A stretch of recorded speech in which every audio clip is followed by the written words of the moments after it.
I'm a guy who loves cycling. I've had a few bikes over the years, but with bikes comes problems. I only owned my first road bike because the man selling it had it stolen, then returned. Lucky for him, it was after he claimed a newer bike on the insurance. Then there was the Carapils Express, who I thought had been stolen after going missing for weeks, but eventually turned up when I realised I drunkenly parked it on the canal. My Spingle Speed wasn't so lucky. Stolen from inside a locked garage, the thieves brought power tools, but you don't need them when the door has been left open and the bike's unlocked. Finally, my dad's 90s mountain bike, attacked in Shirley, scalped and stabbed. Sadly, bikes put you at the centre of all kinds of problems, and that's compounded by me being, well, me. It's the bank holiday weekend, and I fancy a pint in Winchester. With no adventuring to be had in the saddle, it looks like I'm taking my chicken legs for a ride. The Itchen Way follows from Southampton to the market town of Winchester. It's so far north you have to get a DLC for my map to see the second half of the route. The 10-minute train ride becomes an 18k walk, but thankfully I woke up early and gave myself plenty of time.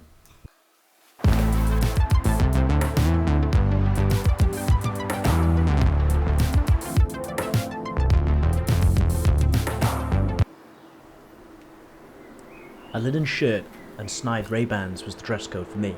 Spring was well and truly sprung. The hike starts on my doorstep, which is handy for all sorts of reasons. At the top of this list is having all of modern society's snacking options available to me. With starvation staved off, there were no more excuses, apart from dropping my sunglasses. It was time to hit the road. By the time I reached the river, I was well aware that my housemate, who had turned down the late opportunity for a walk, would already be in Winchester, pretending to read a book or something in the afternoon. I couldn't let that get the better of me though.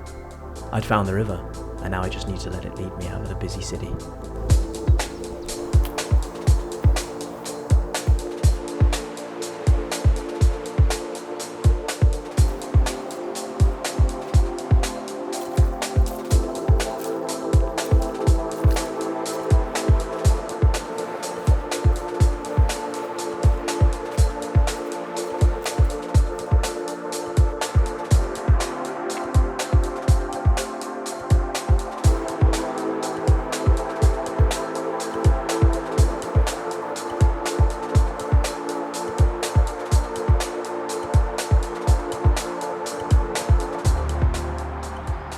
So basically,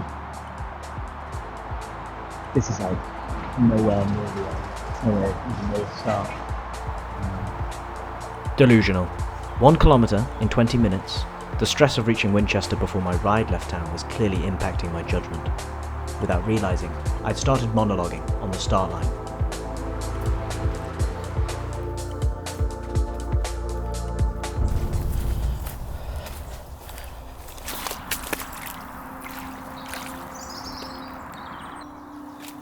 Year we had record rainfall across many months of the year, and we're comparing it against 2022 when we had driest months for many years for much of the year.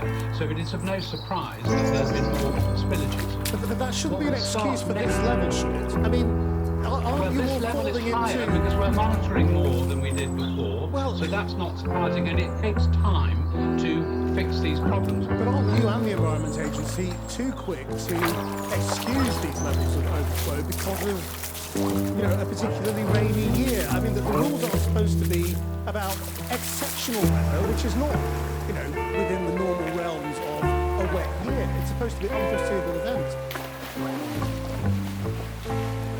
Let me remind everybody that these water companies have ram-raided these companies. They've taken £72 billion of our money and paid it to the shareholders. Perhaps they should have spent more of that on the sewage system. And by the way, the government has known about this for at least 20 years, because that's when the European Commission first made a complaint.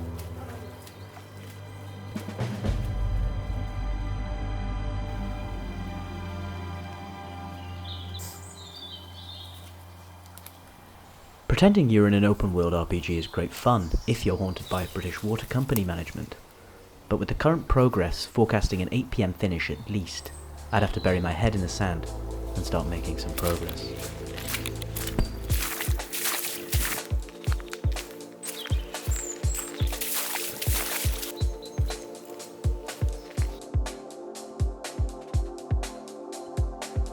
And what better place to put my layer on than A llama farm. Wow. Nature. One of them was giving me the eyes earlier on. Thankfully this river's so fucking flooded, he'd have a very tough time getting across here. Oh, quick update. We are 10.3 kilometers in. Probably need to spend less time. So no. I was losing the light. I could imagine Alex in the pub. I could feel the beer on my tongue. I had 2 hours left to walk. But the river brought me back.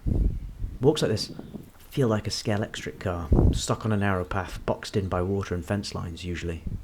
But as I waded through the body of its split banks, the knowledge that these waterways are either private or full of shit turned me into a deep depression. Found myself screaming in the hotel room. I didn't want to self-destruct. The evils of Lucy was all around me. So I went. I took some photos and got a bit quicker so I could have a pint faster.